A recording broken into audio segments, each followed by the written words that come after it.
if unloved.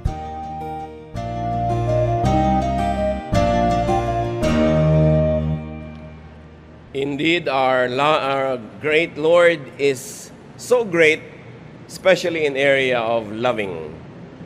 God is love. How come so many people, even believers, feel unloved? Ang ating pag-aaral ngayon, yan ang pinagpamagat, if unloved. Kung sakasakaling akala mo hindi ka mahal o kulang o bitin sa pag-ibig, salamat Diyos dahil kayo po ay Diyos ng pag-ibig. Sa aming pagtitipon ngayon, pumagit na po kayo at kami turuan nyo pa ng kahulugan ng pag-ibig nyo. Forgive us our sins, cleanse us, empower us to understand your mystery, to understand high thoughts, so that we could be more and more like you. Release us, free us, empower us, so we can see the joy of life and we can understand love more. Father, we thank you, asking you to heal, to empower, to bless us. In the name of your Son, Jesus. Amen. Maraming mga tao, yan ang problema at reklamo sa buhay. There seems to be a love deficiency syndrome. Feeling unloved or not loved enough is as old as humanity itself. Maraming mga great characters of the Bible, yan ang problema din. Pakiramdam nila, hindi sila minahal ng sapat ng mga dapat magmahal sa kanila o sila hindi nakapagmahal ng sapat. Many children don't feel loved or loved enough by their parents. Kumisan walang kamalay-malay ang mga magulang, yan pala ang reklamo ng mga anak. Akala ng magulang, nagmamahal na siya at nagpapakita na ng pagmamahal, pero hindi pala yon ang dating sa anak. Lalo namang maraming asawa, ganyan ang pakiramdam, na hindi na siya mahal tulad ng dati, o hindi pa siya talaga namamahal ng dapat abutin na pagmamahal sa kanilang pagsasama. Marami ring magulang, yan ang hinanakit sa anak. Parang minahal kita ng todo-todo, tas ngayon, yan lang pala ang kaprasong pagmamahal na isusukli mo sa akin. Magkakapatid na nagdaramdam din sa isa't isa dahil ang pakiramdam ng isa, hindi siya mahal ng kapatid niya, o konti lang ang pagmamahal. Pati mga kaibigan, may mga ganyang reklamo. At mga partners, even business partners, partners in whatever projects, or partners in romantic feelings, may mga dissatisfaction. What are the effects of love deficiency syndrome? Inimbento lang natin yung syndrome, wala naman talagang ganon. But what are the effects of such a deficiency? Unquenchable inner, emotional, and spiritual hunger and thirst. Yung tao na ang pakiramdam niya, hindi siya namahal ng sapat. May reklamo siya sa pagmamahal na kanyang tinanggap o tinatanggap. Parang laging gutom. Parang laging uhaw. Hindi nasisiyahan. Laging may hinahanap. There is dissatisfaction, a feeling of deprivation, so much unhappiness, sadness, and even depression. And then there's a desperate search for love, obsession, and a general feeling of insecurity. Napakaraming ganito ang kalagayan sa buhay. Kung saan-saan naghahanap ng pagmamahal dahil lumaki na kulang nito. Para bang ang pagmamahal na hindi mo natanggap habang bata ka, ano man ang gawin mo, hindi mapunan pagtanda mo. Parang laging merong gap, merong vacuum na pilit mong pinupuno, kulang at kulang pa rin. Kaya napakahalaga na ang mga bata ay mahalin at ipadama ang pagmamahal sa kanila.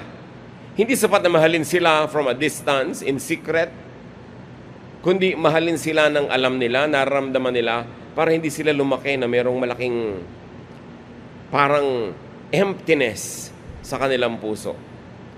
Kaya observation nga ng marami, kung may mga babaeng lumalaki na walang ama o father figure o walang nagmamahal na tatay, they fall for fatherly figures. Usually, they fall for more mature guys. At pag nakakita sila ng responsible, mukhang maaasahan, may asawa man o wala, nahuhulog ang loob nila. Yun daw mga lalaking lumaki ng kulang sa pagmamahal ng ina, ang aga-agang nag-girlfriend, etc., naghahanap ng pagmamahal mula sa isang babae. And of course, many, because of that, seek a very weak solution. And what is that weak solution? A desperate search for acceptance and love of people. Pag ang isang tao ay merong pagkauhaw sa pagmamahal, ang nangyayari sa kanya ay halos ipamigay na ang sarili, halos magpakaaba, magpakakawawa, para lang siya matanggap at mamahal. Kaya maraming makasali lang at mamahal lang siya at matawag na brad o sis. Kahit binubugbog na, sasali muna sa fraternity to feel that they belong. Hoping that they'll find brotherly love, perhaps. They will feel belongingness and therefore a sense of security. But what is wrong with this? Because that kind of love that people seek is not always available. It's not always dependable. And it is not always enough. Hardly ever enough. Kaya may mga taong nakakapito, 8 boyfriend, nakaka-15 asawa na, hindi pa tumitigil. Kasi may hinahanap na hindi naman matagpuan sa iisang tao lang. Kasi parang hindi kayang ibigay ng isang tao lahat ang hinahanap niyang pang-ibig sa mundo. There's a strong solution though to this longing. That is the acceptance and love of God and Jesus, His Son. Parang sobrang relihiyoso naman yata ang takbo nun. How can I find love? Through God. Maabutan ba niya ako ng kape? Kakamuti man niya aking likod? Papatawanin ba niya ako? But yes, there is a connection. If people realize the deeper meaning of God's love and the practical meaning of Jesus' love, mapapaiksi nila yung distance between satisfaction and longing. At maaari talaga, with God's help, na ito ay may close yung gap. Na yung longing ay mawala. Na magkaroon ng satisfaction, happiness, and peace ang isang tao. Romans 5:8. But God demonstrates His own love for us in this. While we were still sinners, Christ died for us. Anong love yung dinedemonstrate nito ng pag-ibig ng Diyos at ni Jesus? While we were yet sinners, ibig sabihin we were not yet lovers of God, God loved us already. So what kind of love is being demonstrated? It's a one-way kind of love. Inibig tayo ng Diyos nung hindi pa natin siya iniibig. So there is unconditional acceptance. And this is one quality of godly love that we must appreciate, understand, and even operationalize in our lives. That the love of God is one way. Hindi siya naghahanap, nagre-require ng sukli, ng kapalit, ng love in return. Love mo siya o hindi, love ka niya. Mahalin mo siya o hindi, mamahalin ka niya. Kaya nga, stubborn love ang pag-ibig ng Diyos. At meron tayong makikitang sikreto doon ng happiness in loving. Pag handa kang magmahal ng walang sukli, ikinaliligaya mong magmahal. Magmahal lang, hindi mag-invest. Kasi ang mag-invest naghahanap ng tubo.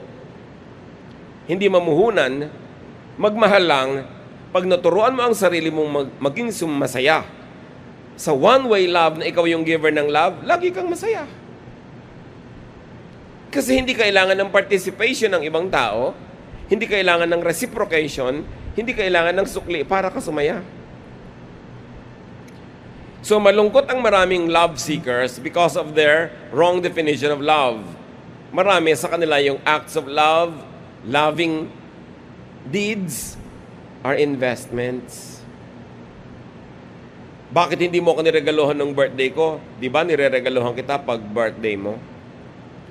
Bakit di ka nagte-text sa akin ng I miss you? Ako text ng text sa'yo. Pero kung nagte-text ka na hindi ka nag-expect ng kapalit o sagot at sumasaya ka dahil lang nakapag-text ka, edi sasaya ka. Meron talaga itong very mystical angle. The love of God is independent of the reaction of the one being loved. That it continues to love whether it is loved back. That the pleasure of God is in loving. Naturally, meron siyang pleasure in being loved back. Pero ang talagang malaki niyang joy is to love us. Kaya lagi siyang may joy. Dahil hindi naman tayo lagi nagla-love back sa Diyos, di ba? Pero ang Diyos, lagi tayong minamahal. Romans 8:38-39. I am sure that nothing can separate us from God's love. Not life or death. Not angels or spirits. Not the present or the future. And not powers above or powers below. Nothing in all creation can separate us from God's love for us in Christ Jesus our Lord. Nagamit na dito lahat ng metaphor, lahat ng mga sukdulan para lang ipakita na walang mag-aalis, maghihiwalay sa atin sa pagmamahal ng Diyos sa pamamagitan ni Jesus. Ito pa lang mga kapatid, namnamin lang natin, dibdibin, isa puso. Mawawala na ang reklamo mo na hindi ka minahal ng nanay mo, ng tatay mo, ng asawa mo, ng kapitbahay, ng ninong, ng ninang, ng teacher. Kasi nandyan ang pag-ibig sa iyo ng Diyos through Christ na walang makakatanggal. And yet many feel unloved. Bakit? Hindi tayo nakatune in sa Diyos. Nasa ibang channel tayo. Hinahanap natin yung wala. Pinaghahanapan natin ang pagmamahal yung hindi naman kayang magmahal dahil tao lang tulad natin. Ano ba yung pag-ibig ng tao? Di sumisidhi, lumilipas, lumalakas, humihina, umuuso, nawawala sa uso, at kumisa nagiging pagkamuhi pa nga. At napapatunayan niya ng mga may asawa, hindi laging pareho ang intensity ng pag-ibig nyo sa inyong asawa. May time na gusto mo, may time na ayaw mo, may time na masaya ka pa nga't wala. May time na gusto mo makipaghiwalay. May time na gusto mo siyang ilibing ng buhay, kung pwede lang. Samantalang mahal na mahal mo nun. Di ba ganun ang pag-ibig, up and down, come and go? Ganun ka rin magmahal eh. Bakit ka hahanap ngayon ng pag-ibig mula sa iba na laging permanent, laging the same? Sa Diyos galing yon.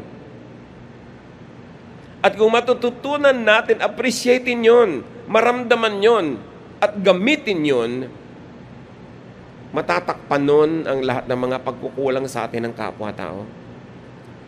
At mapupuno nun lahat ng hindi matapos-tapos na demands natin for love. Because love, and the love of God is eternal, it is powerful, it is all-encompassing. Nothing can separate us from the love of Jesus. So if you feel unloved, ibig sabihin, hindi ka naka-tune in sa channel ni Jesus. Kasi kung doon ka nakatutok, andun yung love talaga. Sabi talaga, kaya ba nung takpan yung pag-ibig na gusto ko galing sa tao? Anong hindi kayang punan ng pag-ibig ng Diyos? Yun naman pag-ibig na ibibigay sa'yo ng tao, ang author din ng pag-ibig na yun, Diyos. Saan ba naman kukuha yung tao ng love, ng idea of love, capacity to love, kundi sa Diyos din, who is the author of love? Di mas maganda kung may diretsong pakikipagmahalan ka sa Diyos, kesa padadaanin pa sa ibang tao yung pagmamahal ng Diyos to you. Many things are lost in translation, and many of the love or much of the love does not get to you dahil yung tao is not capable of giving to you what he receives from God. God always loves, and God is always present to love. Ang totoo, alam naman natin yan eh. Alam na natin yan. Pero, napapaandar ba natin sa point na tayo'y nakikinabang, na tayo'y nasisiyahan, at tayo ay sumasaya? Our knowledge of God should get beyond the head to get to the heart. It should get beyond the academic, the idea, the philosophy. It must reach your emotion. Hindi lang dapat intellectual understanding and belief in God meron tayo. Dapat meron tayong emotional relationship with God. Because even God is God of emotions. At pag meron kang emotional love for God and you feel the emotional love of God for you, ano man ang kulang na ini-imagine mo sa buhay, totoo o hindi, ay mapupunan nun. John 14:6, Jesus answered, I am the way and the truth and the life. No one comes to the Father, read love, except through me. Di ba God is love? So sometimes you can read the word Father as love. No one can come to love except through me. So the way to understand love and the way to receive love is through the way, the system, the method, the thought, the teaching of Jesus. Because Jesus is the way to love and to God, to get loved. And He is the way to love and to do the loving. Kung gusto mong magmahal, sa isang pinakamagandang paraan, magmahal ka sa pamamagitan ng pagmamahal ni Jesus. I-define mo ang love mo sa pamamagitan ng definition ni Jesus. Hindi nag-i-invest, hindi naghahanap ng kapalit, hindi nanunumbat, hindi nanunukat, hindi naniningil. Kasi pag nanunumbat ka, nanunukat, naniningil, ang tendency maging malungkot ka kasi siguradong kulang at kulang ang masusukat mo. At hindi naman makakabayad ng buo ang sinisingil mo. Anong ending? Frustration, loneliness. Yan ang nararamdaman ng lahat ng nagtatampo sa mga asawa, sa magulang, sa anak. Kasi yung hinahanap mo, hindi niya nabibigay, kulang. Kung hindi ka man naghahanap, hindi ka magtatampo. So, hindi natin nababatid, mga kapatid, nadadaya tayo ng kaaway. Binabaluktot ng kaaway ang paraan ng pag-iisip natin na pati ang definition natin ng love at pag-operationalize natin nun, nililiko niya para kahit anong gawin natin, hindi talaga tayo sasaya. Because the devil likes to torture you. So the devil likes to give you wrong definitions, wrong methods, so that at the end of the day, you will never be happy, you'll be miserable. Because the devil is like a roaring lion seeking someone to devour. Very interesting ang usapan ni Jesus at ng babae sa may balon, the Samaritan woman, John 4:10-15. Jesus answered, you don't know what God wants to give you. And let's say that is love, okay? And you don't know who is asking you for a drink. If you did, you would ask me for the water that gives life. Read love for our purposes now. Sabi niya, alam mo, hindi mo lang alam kung ano ang pwede kong ibigay sa'yo. Love. At hindi mo lang alam kung anong dapat mong hingin sa akin. Dahil kung hihingin mo, bibigyan kita nung tubig na nagbibigay ng buhay. Tubig ng pag-ibig. Sir, the woman said, you don't even have a bucket and the well is deep. Where are you going to get this life-giving water? Jesus answered, everyone who drinks this water will get thirsty again. But no one who drinks the water I give will ever be thirsty again. The water I give is like a flowing fountain that gives eternal life. Alam niyo yung setting, yung babae umiigib doon, sabi ni Jesus, bigyan mo nga ako ng mainom. Sabi, bakit? Samaritan ako, Jew ka, bakit ka humihingi sa akin ng tubig? Wala tayong friendships. Sabi ni Jesus, kung kilala mo lang sana kung hindi humihingi sa'yo ng tubig, at kung alam mo kung anong tubig ang pwedeng ibigay sa'yo, hihingi ka nun, at magkakaroon ka ng tubig na bumabalong, bumubukal, that springs from within you. You don't need a well. You don't need a river. Within you, there will be a flowing water that gives life. Ang lalim ng usapan. Verse 15, the woman replied, Sir, please give me a drink of that water. Then I won't get thirsty and have to come to this well again.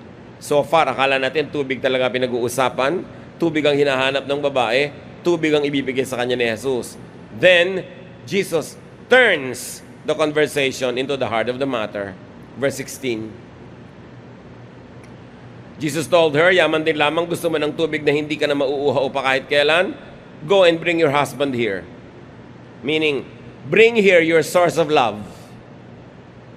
Yung love mo, yung inaasahan mo na magbibigay siya ng kaligayahan, dalhin mo siya rito. Isuko mo siya dito.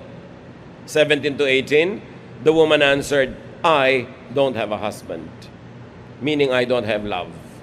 Remember, we're reading it that way only, huh? That's right, Jesus replied. You're telling the truth. You don't have a husband. You have already been married 5 times, and the man you are now living with isn't your husband. So you read it as you have been searching but didn't find love. Nakalima ka na ng asawa. Ngayon, may ika-6 pa na hindi mo pa nga asawa. Kailan ka titigil? Hindi ka natitigil. Kasi ang hinahanap mo, akala mo maibibigay nung asawa na yan. Sa asawa ka umaasa, sa lalaki ka humahanap ng meaning, ng ligaya, para kang baging na kailangan mo may puluputan, nakakalima ka na ng puluputan, may ika-6 pa ngayon, kailan ka titigil? Which is like getting water from the well. Ilang libong beses ka nang pumunta sa balon na ito, pabalik-balik ka, nauuhaw ka rin lagi, baka bago ka nga makauwi, uhaw ka na naman. So sabi ni Jesus, alam mo, kung kilala mo lang ang kaharap mo, bibigyan kita ng balong ng living water from within you. You won't need this type of water. And parallel it to the issue of the husband. Kung kilala mo lang ako, sabi ni Jesus, hihingi ka sa akin ng tunay na pag-ibig.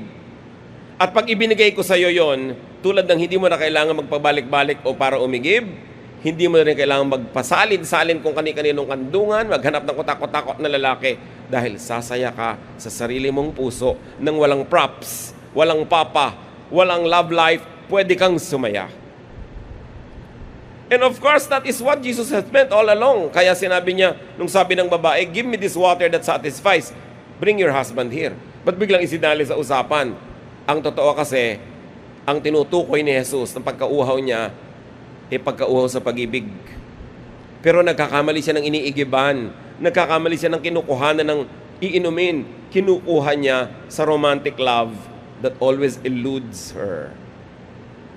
That always brings dissatisfaction. Nakakalima na siya ng asawa, may ika-6 pa ngayon.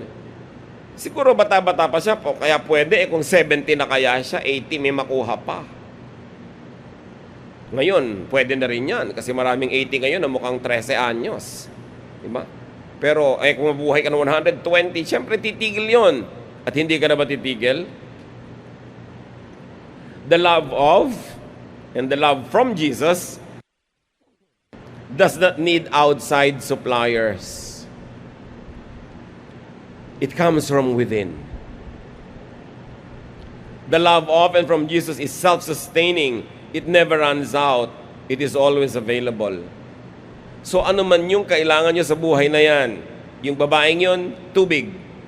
Yung iba, pera. Yung iba, fame. Yung iba, magkaroon ng power. Isa lang naman ang ending ng lahat ng yan eh. People like to be loved. You like to be powerful so that you might be able to get whom you love. You like to be attractive so that you could attract the person that you love. You like to have money so that you could afford to entice the people you love to share their lives with you. Sabi nga nila, every act is a cry for help. At sabi pa ng iba, every Facebook post is a cry for help. It's really a cry for love. Bakit nagkakandara pa agad i-post pag medyo maganda-ganda yung picture? It's a cry for attention, really. Notice me, I am beautiful. How come nobody notices me? Look, ang ganda-ganda ko talaga. Look, ang sarap-sarap ng kinakain ko. Look, ang ganda-ganda ng bahay ko. Look, ang successful po. Ano talagang hinahabol nun? Di ba? Attention, care, affection, and if possible, love, romance. But learning to love Jesus and to know and feel the love of Jesus is the greatest love of all. But it takes a giant leap of wisdom to realize that. Akala nung babae ang kailangan niya husband. Tulad ng akala niya ang kailangan niya tubig doon sa balon. Sabi ni Lord, parehong mali. Incidental lang mga yan. Hindi pwedeng gawing center of your life yan. But if you knew me and if you asked me, you will ask for the living water. Hihingi ka ng spirito na nanggagaling sa Diyos na pwede kang maging satisfied. May kasama ka o wala. May pera ka o wala. May tubig o wala. Kasi hindi doon nakaasa yung kaligayahan mo, galing sa loob, hindi galing sa labas.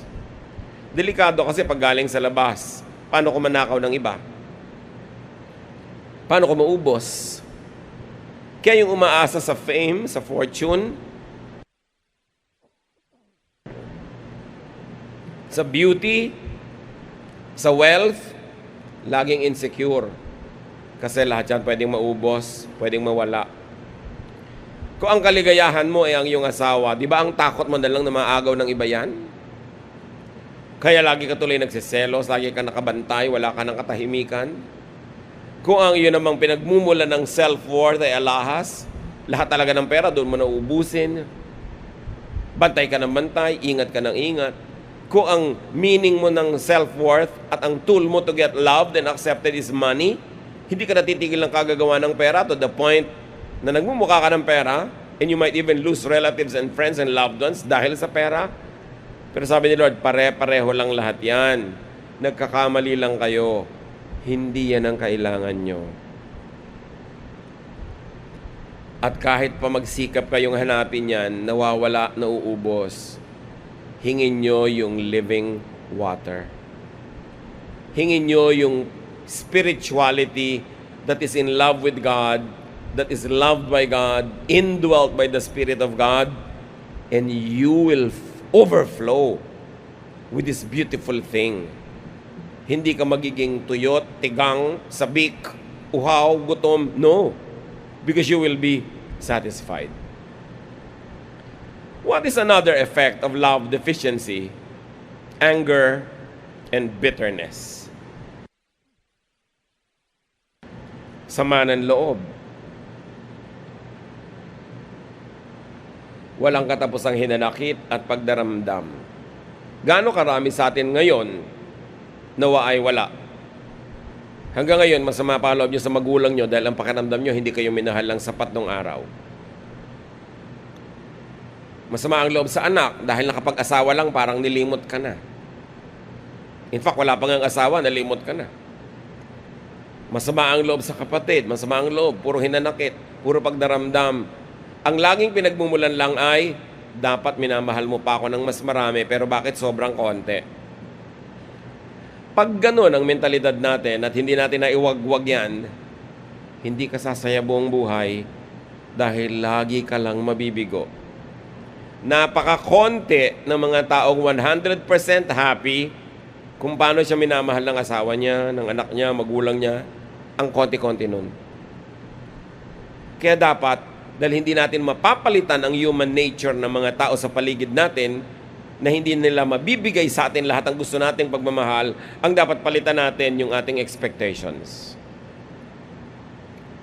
If you're gonna change the world, you should just change your mind. It's easier. And change the object of your love, and change the source of your love. Make it God. Put God first, others next.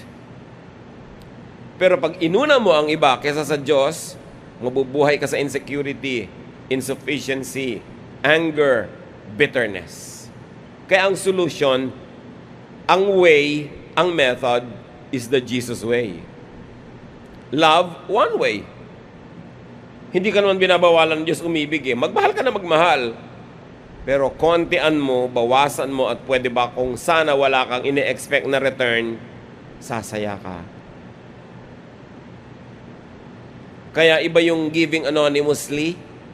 Hindi ka nagpapakilala, walang makapag-recognize sa'yo. Yun ang gusto ni Jesus na giving, di ba? So when you give, do not let your left hand know what your right hand is doing. Do not blow trumpets so that you may be praised by men. Give in secret. Pero gaano karami nakaka-realize ng joy of giving in secret when many people like to give with a loud fanfare. Iba ang way ni Jesus. Kahit maraming Kristiyano, hindi pa nadidiscover yung way ni Jesus. Luke 6:32, sabi ni Jesus, if you love those who love you, what credit is that to you? Even sinners love those who love them. So anong sinasabi ni Lord? Love, love, love all the way. Love those who don't love you. Love those who are not lovable. Love one way. Love those who don't love back. Kasi sabi, alam nyo, kung ang mamahalin nyo lang, yung nagmamahal din sa inyo, hindi mo na kailangan maging godly para gawin yon. Dahil kahit ang mga makasanlibutan, ang mga makasalanan, minamahal nila yung nagmamahal sa kanila. Kaya hindi nila madidiscover yung beauty and mystery of God's love. Because to them, loving is an investment. But when you learn to love without expectation, sabi niya, then you will know the joy that God has when God loves people without expectation. Searching for reciprocal love fails.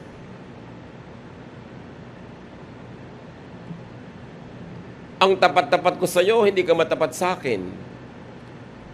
Dahil nangaliwa ka sa akin, mangangaliwa na rin ako sa iyo. Maraming gano'n ng prinsipyo. So kaya ka palang pala matapat, hindi dahil ikaw ay matapat, kundi dahil ikaw ay pinagtatapatan. So pag hindi na matapat sa iyo, hindi ka na rin matapat. Therefore, wala kang sariling anino, wala kang sariling orbit, wala kang sariling kabanalan, wala kang sariling kabaitan. Mabait ka lang pag mabait sila sa iyo. Pero ang tunay na mabait, kahit hindi ginagawa ng kabaitan, mabait pa rin siya. Kasi mabait siya. Nature niya, yun. At ang gusto ni Jesus, magkaroon tayo ng loving nature. Tulad ng kanyang love. Hindi nakaasa sa sukli o bayad para sumaya. Kasi bihira tayong masuklian at mabayaran ng tama. Therefore, pag ganun ang policy mo, hindi ka talaga sasaya. Kahit 5 pang maging asawa mo at may ika-6, kulang at kulang din. So the solution is just love. Even the unloving, even the unlovable, find joy in loving one way. Ngayon, kung minahal ka rin, sinuklian ka, bonus na lang. Bonus. Pero ang bonus, hindi duty. Kung dapat masama ang loob mo pag walang bonus. Kasi bonus yun eh. Bakit naman gano'n? Sabi mo, gano'n na lang ba? Wala na akong aasahan talaga. Pwede ka naman talagang umasa like 99.99% of the people do because that's the norm, that's the logic of the world. Pero, masaya ba yung world? Nakukuha ba naman talaga ng world yung inaasahan niya? Di ba? Hindi rin. So, yun na nga, baguhin mo na lang ang attitude mo. Another effect of love deficiency is endless search for love and lovers. Tulad ng ginagawa ng babae sa example, nakakalima na. Can you imagine naman, record naman yan, ha? Nakakalima na, may ika-6 pa. And counting. Pero hindi pa rin masaya. Pag wala kang ginawa kundi maghanap ng magmamahal sa'yo, naghahanap ka sa dilim, naghahanap ka sa liwanag, naghahanap ka sa loob, sa labas ng mga gusali, naghahanap ka kahit saan na lang, that would be a reckless search. Kahit saan na lang mo ihampas ang iyong katawan sa paghahanap mo ng mapapansin sa iyo at magmamahal. Pagod na pagod ka na sumalubong, tumiming para magkasabay kayo sa elevator, sa escalator, tapos hindi ka naman pinapansin, para kang susunod-sunod na ganon, hindi mo man maigagalang sa sarili mo. endless search for love or lovers could be foolish, even risky. It can be dangerous and mostly fruitless. Yung mga naghahanap, buong gabing naghahanap kung saan-saan, uuwi pa rin mag-isa. Wala pa rin. At meron ka mang maiuwi, iiwan ka pa rin bukas pag sikat ng araw. It could be frustrating. And there's more and more damage. Like that woman at the well. So what is the cure for love deficiency syndrome? Bukod sa mga sinabi na natin, ask why not. Halimbawa, parang hindi kayo mahal ng magulang nyo o ng asawa nyo o ng anak nyo o ng sino man, search for and find answers. You ask, why was I, why am I not loved? Why am I not loved enough? Am I lovable? Baka naman nakakainis ako. Baka naman mahirap ako mahalin. Baka naman sobra ako mag-demand. Baka naman hindi na tama yung hinihingi ko. At kung wala kang makitang mali sa sarili mo, which is, of course, impossible, but granting that you could delude yourself into thinking that nothing's wrong with you, you ask, what was wrong with him or her or them? What's wrong with my mother who did not love me, but loved my sister? What's wrong with my father? What's wrong with the people? Why don't they love me? Meron kaya silang problema?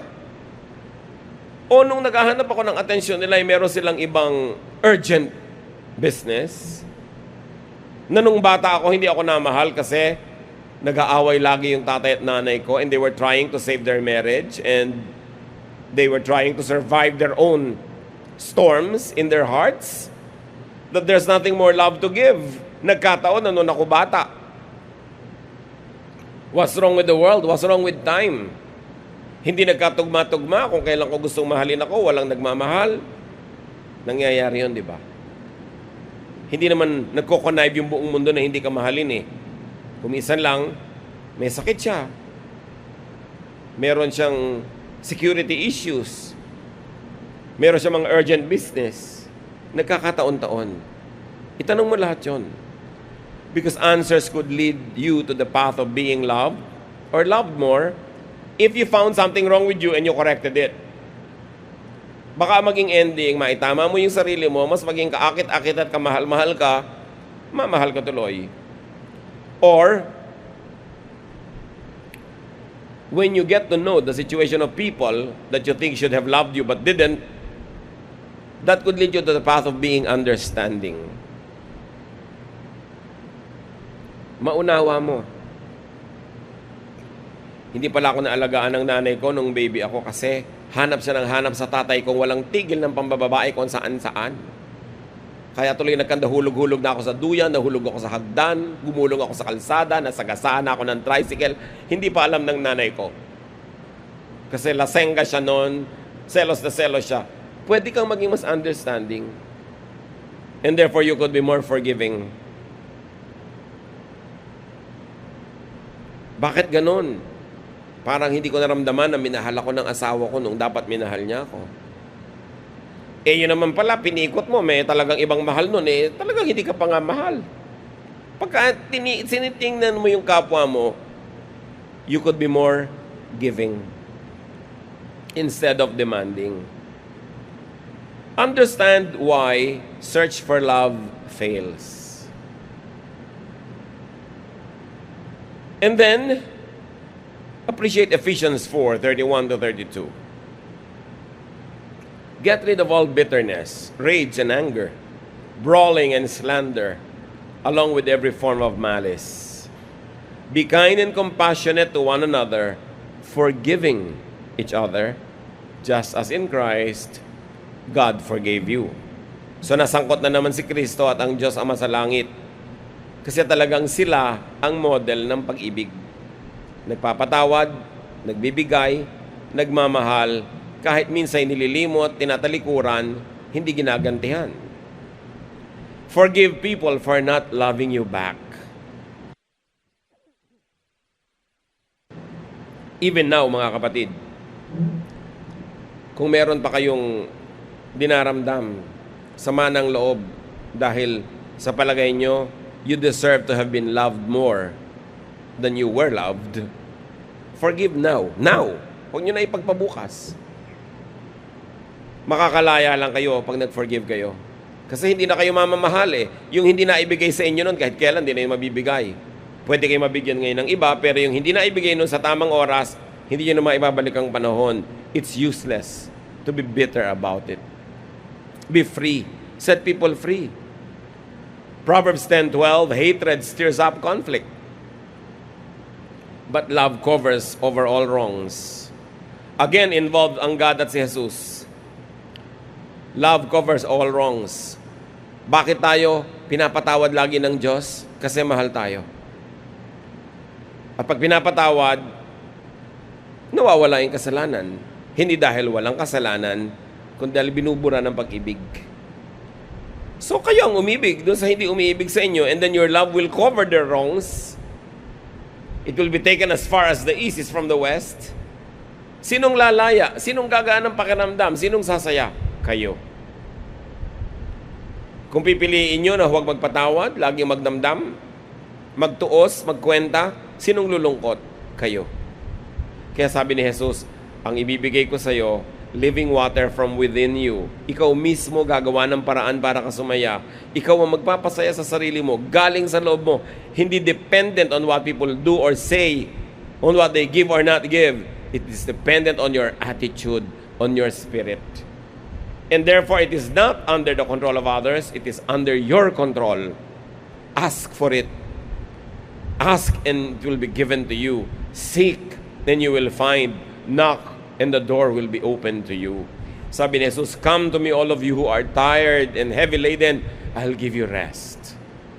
Magpahinga na kayo sa walang humpay nakakahanap ng pag-ibig na hindi naman nakikita. Sa walang tigil nakakukwenta, katutuos at kaaasa sa hindi naman maasahan. Define and redefine love. And reconcile your expectations with it. Tugma ba kung ano yung love na itinuturo ng Diyos at yung love na gusto mong umiral sa iyong buhay? What is wrong with your expectation? That's why it is never met. And when all the chips are down, brothers and sisters, remember only this: love anyway. Love every way. Mahal mo siya, hindi kanya mahal. Anong gagawin mo? Malulungkot ka? Kaya mo bang palitan yon? No. Edi mahalin mo na lang. Kahit di ka mahal, masaya ka. Pag naturuan mo ang sarili mo nung God's love, yung one-way love. Love unilaterally. Lumakas ang loob mo, sinabi mo sa kanya, alam mo, mahal kita. Sa niya, hindi kita mahal. Kahit na, basta mahal kita, period. O di masaya ka. Pero pag sabi mong mahal kita, mahalin mo rin ako, ay, bigo ka dyan. Bihira yung mamahalin ka rin. At let's say, minahal ka ngayon, bukas mahal ka pa. Hindi ka sure. Pero kung ikaw na lang sabi, basta wala ka magagawa, mamahalin kita, period, masaya ka. And that is God's love. And that is the Jesus way. You do the loving. This empowers you. You are the giver. You are in control. One way, stubborn love is God's love. Napakahalaga. Tama sabi sa 1 Corinthians 13, 4-8, love is patient. Love is kind. First sentence pa lang, alam mo na kung loving ka or not. Because if you're impatient, if you're unkind, tapos sabi mo, I love you, but I'm impatient with you, I'm unkind to you. Come on, you are not in love. Hindi yan ang love. Love is patient, love is kind. It does not envy. It does not boast. It is not proud. It does not dishonor others. It is not self-seeking. It is not easily angered, or it keeps no record of wrongs. Gaano karaming love ang lalaglag sa kanal sa definition na to? Marami kasing tao, sinasabi nila, I love you. Well, what they should say is, I'm addicted to you. I need you to satisfy me. I need you to give me meaning. I need you to make me smile. I need you to give me pleasure. So, sinasabi na, I love you. You don't love me. You need me. But pwede mo sabihin na, I need you because I love you. Pero iba yung I love you because I need you. So, are you addicted or are you in love? Love does not delight in evil, but rejoices with the truth. It always protects, always trusts, always hopes, always perseveres. Love never fails. You know how this love can happen? Only if it's one way. Only if it does not seek love in return. And that is the secret to be happy in the context of loving.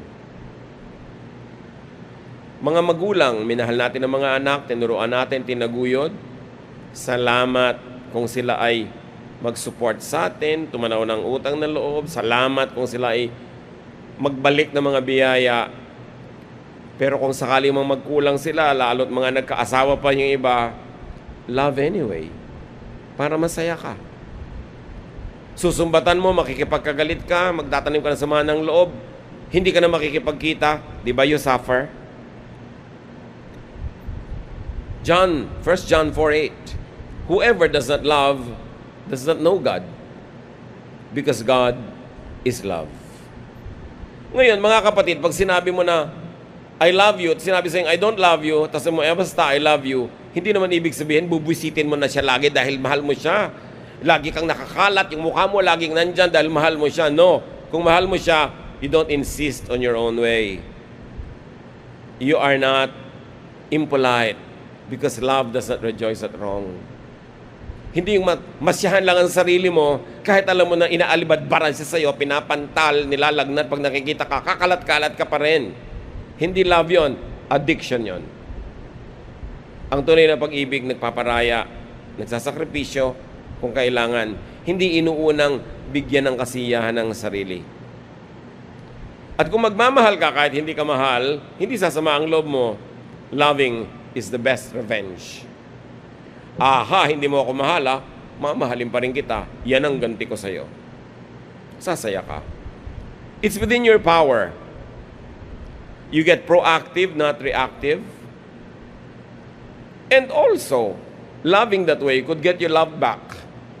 But don't expect it. But it could be a desirable effect. And at the very least, it pleases God, because that is the brand of love that God teaches. So huwag masyado maghanap. Just do the loving. John 13:34-35, a new command I give you, love one another. As I have loved you, so you must love one another. By this everyone will know that you are my disciples, if you love one another. So whenever we can, we should love back. Ang kausap na natin ito, ikaw, you love back, but don't expect to be loved back. But you love back. You do the giving, you do the loving. John 15:12, my command is this, love each other as I have loved you. How did Jesus love? One-way love. Kahit dinenay siya ni Peter, minahal pa rin niya. Si Jesus, ipinapako sa krus, lumulubog yung mga pako sa kanyang laman, sa kanyang buto. Nananalangin siya. Ipinapanalangin niyang patawarin ng Ama sa langit yung gumagawa nun sa kanya. Di ba one-way love yon? And sabi niya, love others as I have loved you, and you will be happy. You will have joy. Maybe you will not always have pleasure, but you will have a living water flowing from within you. And again, dapat idagdag, love yourself more. Kung wala nagmamahal sa iyo, kulang ang pagmamahal nila sa iyo, pues ikaw, mahalin mo sarili mo. You have yourself. Because you cannot give what you do not have. Yung iba sobrang magmahal sa kapwa, kinakalimutan na ang sarili. No, sabi ni Jesus, love your neighbor as you love yourself. Ibig sabihin, in the same way that you love yourself, you love others. But don't love yourself less than you love others. Just love them in the same way that you love yourself. At may isang paalala, mga kapatid, be sensitive to the unloved, to the underloved. Meron, nasa stage ng buhay nila na very happily married. Of course, there's no guarantee that it will always be like that. Pag nakikipagkwentuhan sa mga kapatid na babae, walang ginawa kundi ikwento yung ideal husband niya. Be sensitive naman.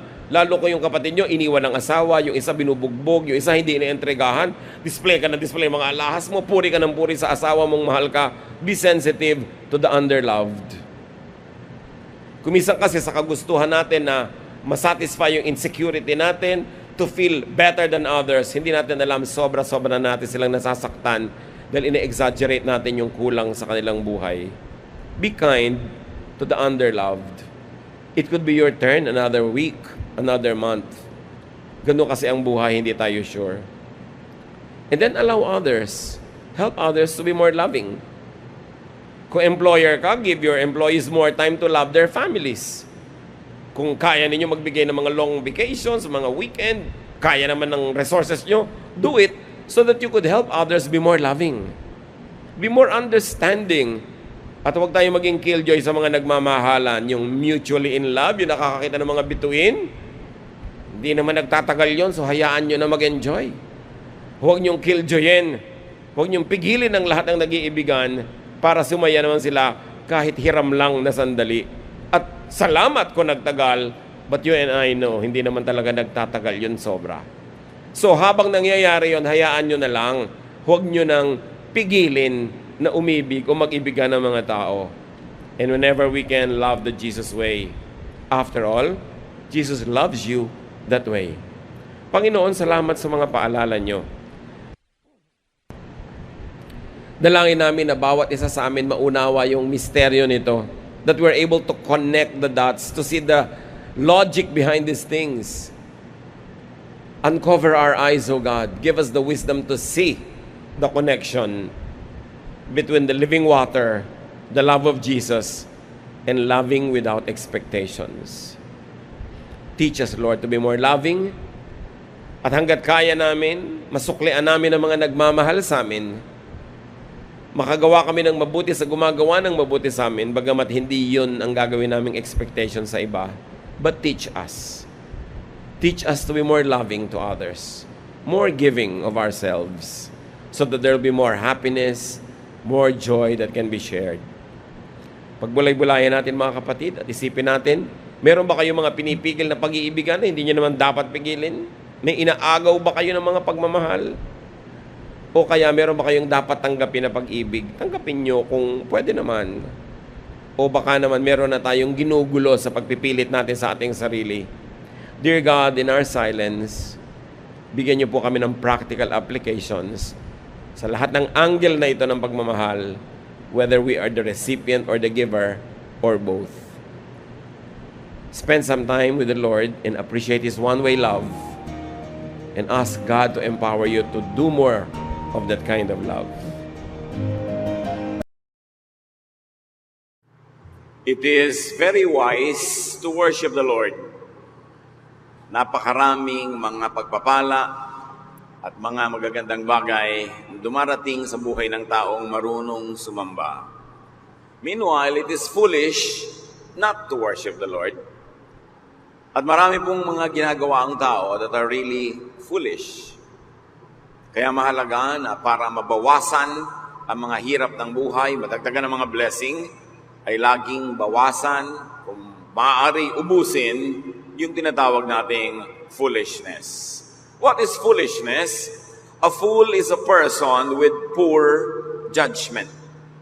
Yung foolishness ay pagka ang ating mga pasya, ginagawa, sinasabi, o hindi sinasabi at hindi ginagawa ay nagdudulot ng panganib, nagbabawas o nagpapaalis ng pagpapala sa ating buhay, at nagdadala ng mga pahirap at mga problema at mga sakit. Foolishness must be minimized, especially in the lives of godly people. Never be a fool and never be a victim of fools. Maraming magagandang balak ang Diyos para sa atin, subalit ito'y kailangang ating payagang mangyari. At ang pagiging foolish o hangal ay pagpigil sa mga pagpapala ng Diyos. It is poor judgment. Ang ating pag-aaral sa patuloy ng paglagong espiritual, don't be a fool. Huwag maging hangal sa buhay. Hindi yan ang kalooban ng Diyos. Ama namin sa langit, salamat sa iyong karunungan na sa kabila ng aming mga kakulangan ay maaari naming makamit. Salamat sa mga karunungang ibinigay niyo na at patuloy na ibibigay pa. Turuan niyo kami na pahalagahan ang karunungan at iwasan ang kahangalan sa buhay. Turuan niyo kaming makilala kung anong mga kahangalan na pinagagagawa namin at tulungan niyo rin kaming makilala kung may mga kahangalang ginagawa ang mga kapwa nang kami ay hindi makiayon, hindi madamay at hindi magpalala ng sitwasyon. Empower us with your wisdom. Teach us, heal us. In the name of Jesus, your Son, King of Kings, and the wisest of all, we pray with thanksgiving. Hindi naman sa panghuhusga, pero mahalagang itinatanong natin lagi, kahit man lang sa loob natin, foolish ba ako? Foolish ba siya? Yan bang sinasabi niya, ginagawa, o ipinagagawa sa akin ay ikahangalan? Will it actually prevent blessings from coming my way? Will it be causing poor judgment? Proverbs 26:1, like snow in summer or rain in harvest, so honor is not fitting for a fool. Kung hindi daw ba gaano kabagay ang mga niebe o snow o ulan pag tag-araw, lalong hindi bagay na pinararangalan ang hangal o ang kahangalan. Wala sa lugar. Isa sa itinuturo sa atin ng Proverbs, do not honor fools. Huwag silang parangalan, huwag bigyan ng puwang. Hindi bagay, hindi beneficial. Do not honor fools with position or power. Kawawa ang isang bayan, ang isang lugar, ang isang tanggapan, ang isang opisina na ang mga nangunguna ay hindi marunong. Do not honor fools with attention or recognition and even honorifics. Pag alam niyong kahangalan ang pinagsasasabi ng isang tao, kung hindi mo man siya ituwid, at least huwag mong pansinin at huwag mong itawag ng pansin ng iba para siya ay mabigyan ng dangal. Very especially, do not vote for foolish candidates kung may election. Do not appoint foolish people in positions of power. Power is from God. At pagka ang power ay nahawakan ng foolish people, ang kanyang sinusunod, hindi ang Diyos, kundi ang kalaban ng Diyos. Proverbs 26:2, like a sparrow in its flitting, like a swallow in its flying, an undeserved curse goes nowhere. Wala naman daw nararating yung pag-alipusta, pagmura, panunumpa na hindi naman bagay o hindi karapat-dapat. At yung mga curses na yan, lalo especially coming from fools, don't even pay attention to them. Do not pay attention to curses from fools. Kung hindi natin dapat masyadong ikatuwa ang paghanga ng mga hangal, lalo namang hindi natin dapat pansinin yung kanilang pamumuna, paninira ang kanilang mga pagsumpa sa atin. Pagka ang mga masasagwa na mga salita, pagka yung mga curses, galing sa unsolicited opinion or gossip or remarks, when disagreement or opposition come from fools, don't pay attention to them. Pag-aralan natin mga kapatid na huwag masaktan sa mga sinasabi ng mga di naman marunong. Ngayon, kung ang marunong ang namuna sa'yo, pasalamat ka. Dahil lang gagaling yun sa karunungan at makabubuti para sa'yo. Pero yung pamimintas at kahit pagpuri ng hindi naman marunong, baliwala yan. Baliwalain. Even yung mga predictions, mga hula-hula, yung mga salita na nanggagaling sa mga taong di naman maalam, huwag pansinin. Foolish curses will die natural deaths. So don't dignify or don't spread any. Pag may natatanggap kayo sa inyong cellphone, mga text, sa inyong email, sa internet, na sari-sari mga predictions ng mga kamangmangan, kabulastugan, sari-sari mga pintas kay ganito at pintas kay ganon ng mga taong hindi naman qualified mamintas dahil wala namang alam, huwag nyo nang i-forward, huwag nyo nang i-pass, huwag nyo nang ikalat. Kasi nagiging ahente tayo ng kamangmangan. Yung mga sobrang nakakatakot, wala namang basihan, chismis pa lang, hindi pa nasusuri, matatanggap mo, ifo-forward mo agad, you become a participant in glorifying foolishness. At nagiging napakadaling gawin ngayon dahil sa social media, dahil sa mga technological tools and gadgets. Dapat yan ginagamit sa kabutihan at sa pagiging makadiyos. At huwag kailanman ipahiram kay Satanas. Proverbs 26:3, a whip for a horse, a bridle for the donkey, and a rod for the back of fools. Ang bagay daw sa kabayo ay latigo, ang bagay sa mga buriko or donkey ay yung pambusal sa kanilang bibig para sila mapasunod, at ang bagay daw sa mga hangal, hampas sa kanilang likod. Siyempre, Proverbs, punong-puno ng mga symbolism. Hindi naman ibig sabihin, pag may nakita kang tao na sa tingin mo hangal, ay hahampasin mo na nga. Pero ang tinuturo sa atin, walang bagay na mabuti para sa kanila. Huwag silang bibigyan ng pansin na maganda. Fools deserve nothing but a rod or punishment. Don't reward them for their foolishness. Marami kasi mga injustices being done in our daily lives. Kahit kang halangalan, pinipremyuhan, binibigyan ng gantimpala. Pati ang mga gumagawa ng kahangalan, hindi pinapalo, hindi itinutuwid, at kuminsan ay nabibigyan pa nga ng gantimpala. Inflict fools with anonymity and invisibility. Huwag silang gawing masyadong napapansin, nadidinig, nakikita. Minimize their celebrity. At yan kung minsan ang problema sa mass media, dahil may kapangyarihan ito na mag-spread ng anumang gusto nitong ikalat, kahit mga kamangmangan na mabilis kumalat. Sinusuri natin ang papakinggan, at lagi naman at lalong sinusuri natin kung ano yung ating sasabihin, i-echo, i-repeat sa iba. Paano daw makitungo sa mga foolish people? And remember, foolish means people with poor judgment. Yung mga hindi naman dapat magsalita ay nagsasalita. Yung kung kailan dapat kumibo ay hindi kumikibo. Yung hindi dapat sabihin ay sinasabi. Yun ang foolishness. Proverbs 26:4-5. Do not answer fools according to their folly, or you will be a fool yourself. Answer fools according to their folly, or they will be wise in their own eyes. Huwag daw patulan ang fools. Pag ang isang foolish person ay may sinabing isang foolish remark, huwag patulan, huwag labanan, ni huwag salungatin. Kasi pag sinalungat mo, binibigyan mo na atensyon. Salungatin lang kung talagang ito ay nagbibigay ng immediate, grave threat or danger to others, to safety, to well-being, or to life. Otherwise, huwag pansinin.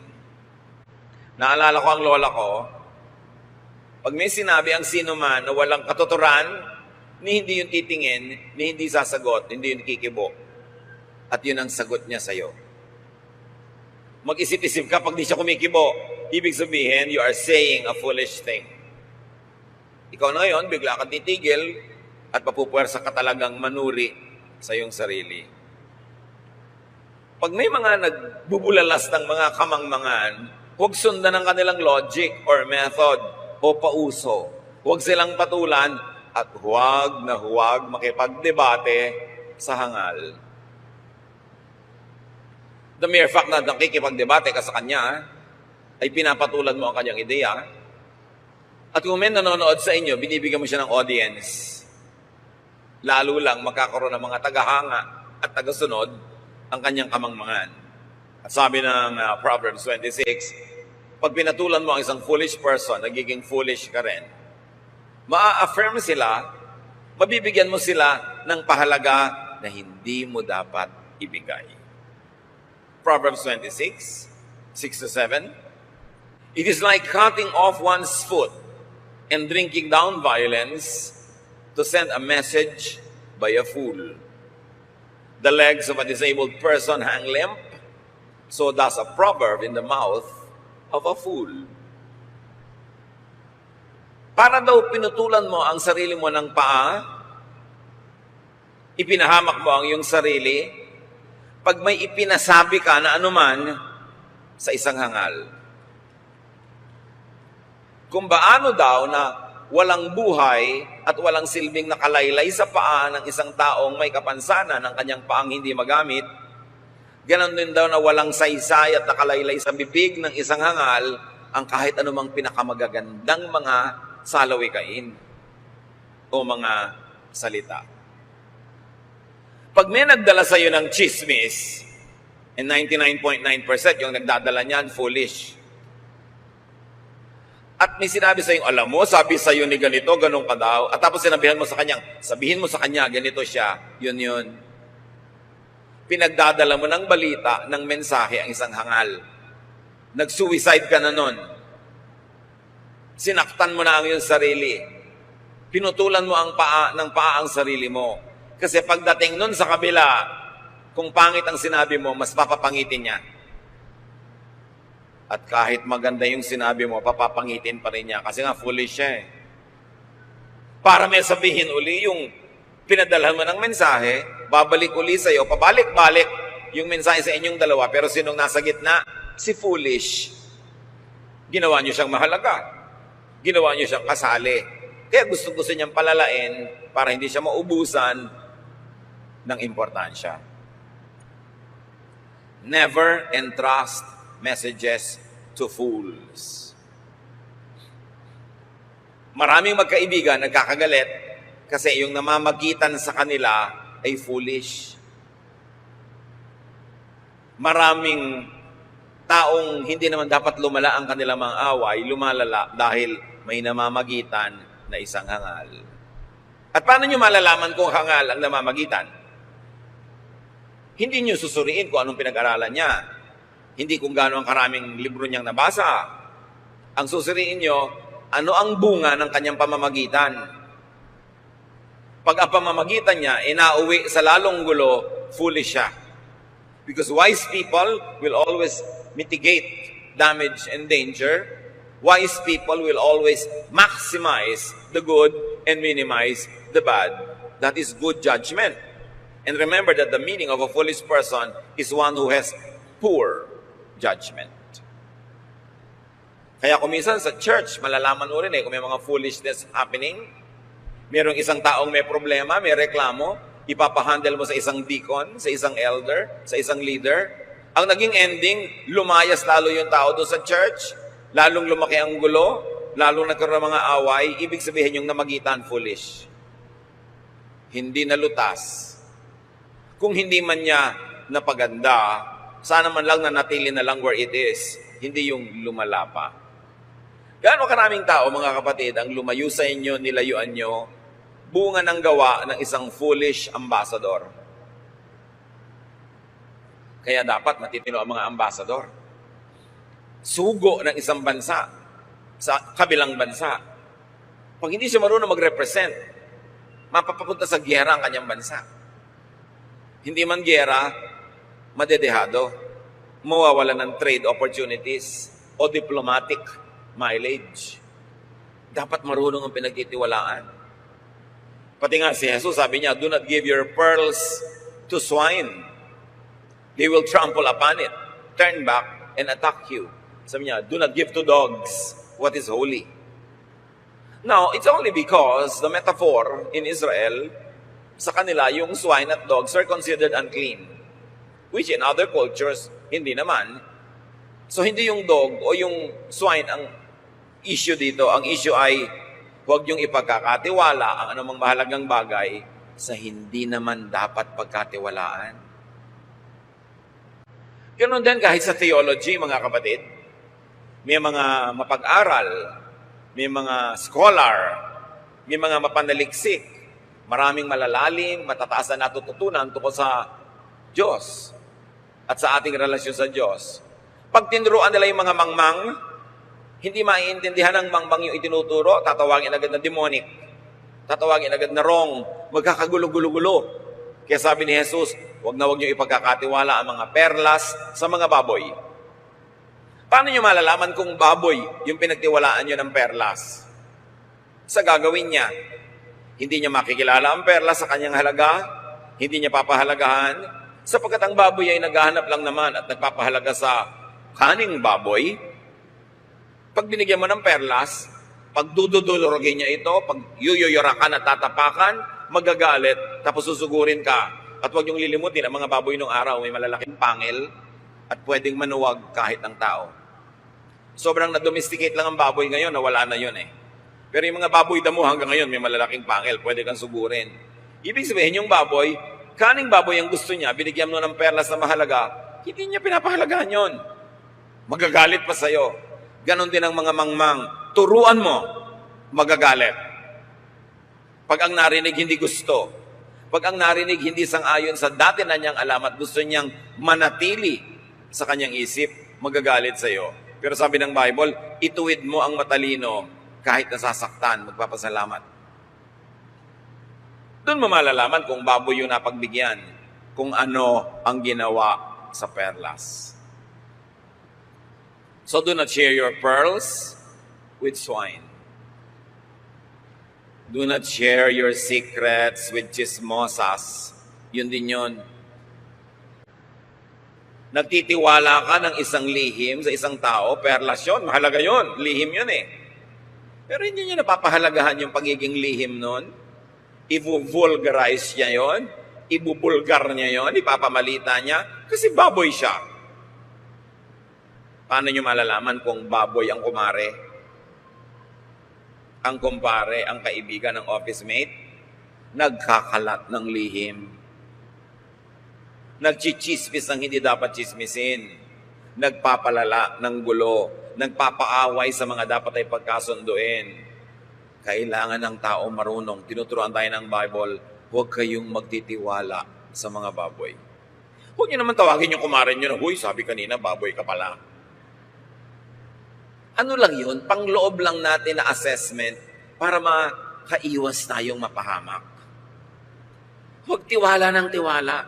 Yung, alam mo, may sasabihin ako sa'yo ko lang sasabihin, huwag mo sasabihin sa iba. Yun ang pinakamabilis na paraang ikalat ang isang balita.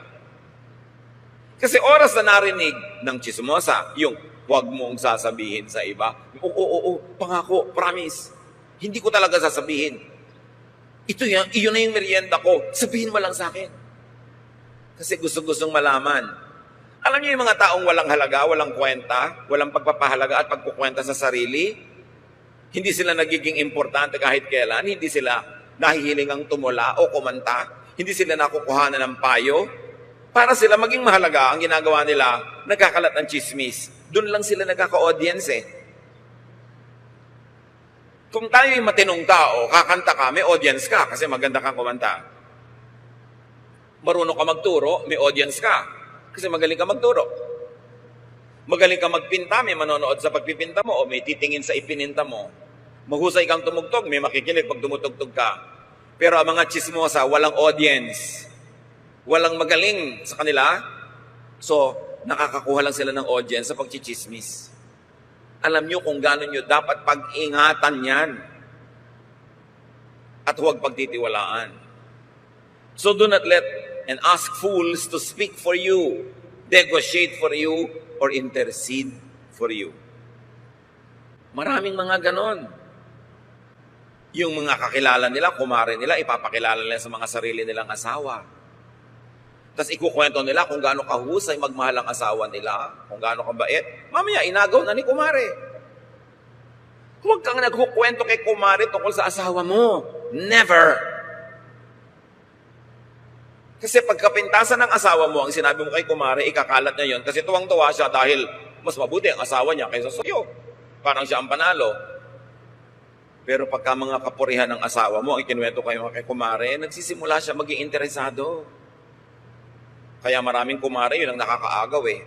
Don't be foolish. Never share these things with your friends. Alam niyo, sa department na yan, mas matatalino ang mga lalaki kaysa sa babae. Ang mga lalaki, among mga kapwa lalaki, hindi pinag-uusapan yung asawa nila. Yung mga kerida nila, pinag-uusapan. Pero yung asawa, never.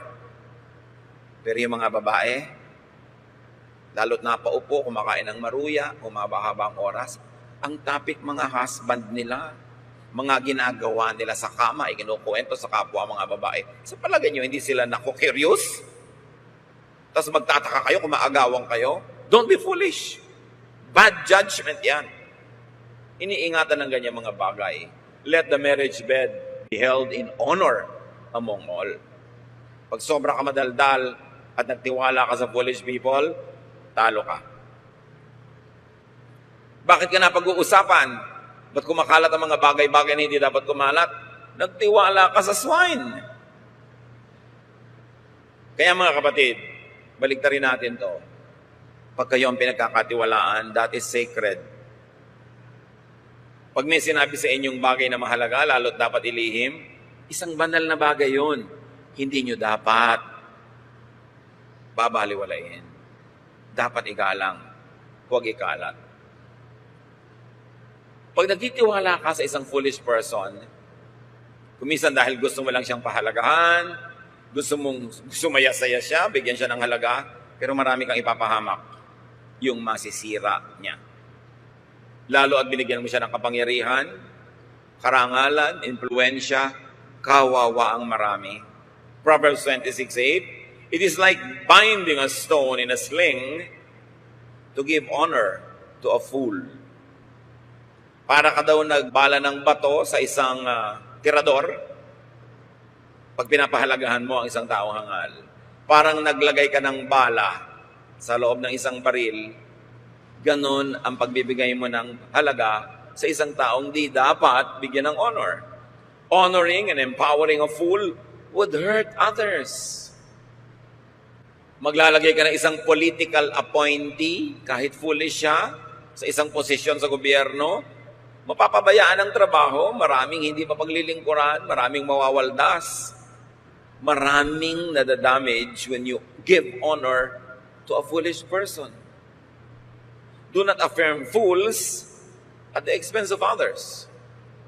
Proverbs 26 verse 9, like a thorn bush brandished by the hand of a drunkard is a proverb in the mouth of a fool. Kung paano daw yung mga matitinik, mga nakakasakit na bagay, ay ibinigay mo sa kamay ng isang laseng na pwedeng kung saan-saan niya itong gamitin, ihampas, iwas-iwas, ganon din daw ang pagbibigay ng matatalinong salita sa isang taong hangal naman. Gagamitin lang niya yon para makasira. Fools misuse good words and ideas. Like foolish theologians misuse the Bible and destroy many people. Kahit ang mga salita sa Bible na ang gaganda, pag hinawakan ng hangal, makakadamage sa kapwa. Makakasira. Makakabawas ng blessing, makakadagdag ng pait at sakit at mga pagdurusa. Kahit maganda yung salita. Pag ginamit ng isang mangmang, naiiba ang talab. Fools misquote and take words out of context. Therefore, fools should never be made to speak for you. Mahalaga mga kapatid, ma-develop natin yung ating communication skills. Kung meron kang gustong sabihin sa isang tao, lalo mahalaga at masaya na bagay, ikaw mismo magsabi. Huwag mong ipagkatiwala sa iba. Pwede ba kausapin mo naman si ganito? Sabihin mo ganito, ganon, ipaliwanag mo naman ang kalagayan ko? Pag yung napagtiwalaan nyo ay foolish, mapapasama kayo. Matuto kayong magsabi para sa inyong sarili. Talunin ang pagiging mahiyain dahil buhay nyo ang nakataya. Pag gumagamit kayo lagi ng go-between, ng padrino, paano kayo nakakatiyak na tama ang representation? Ganyan-ganyan din. Yung mga nagtitiwala sa mga abogadong hindi magaling, natatalo sa kaso. Ang ganda-ganda ng kaso nyo, panalong-panalo kayo, biglang natalo kayo kasi hindi magaling yung nag-represent. Di ba ganyan din yung komisyon yung nagpaparepair ng mukha, mga nagpapa-facelift? Hindi magaling yung gumawa. Napalipat na ang ilong sa pisngi, tumabingi na ang mukha, imbes gumanda ang buhok, nakalbo, imbes gumanda ang mata, na iba ang itsura. Kasi hindi magaling yung gumawa. Tatandaan nyo, kahit gano'ng kagagaling na salita, kagagaling na instrumento, pag ang humawa kay hangal, makakasira. Kaya hindi dapat pagtiwalaan. Lugi ang misrepresented by foolish relatives or friends or co-workers. Lugi ang makikinig sa mga foolish. Bago kayo makinig, bago magpa-impluensya, suriin nyo muna, foolish ba to o wise? Tingnan nyo ang track record. Meron ang gagaling magsalita, akala mo kagagaling, pag tinignan mo naman ang buong buhay niya, wala namang na-accomplish. Walang nagawang tama, walang naging bunga, baligtad pa nga, ang daming naging kaaway. Bibigyan mo ng taniman, walang bumubunga at tumutubo. Bibigyan mo ng puhunan, nalulugi. Bibigyan mo ng trabaho, natatanggal. So bakit kayo makikinig sa ganon? Bakit makikinig sa pangako?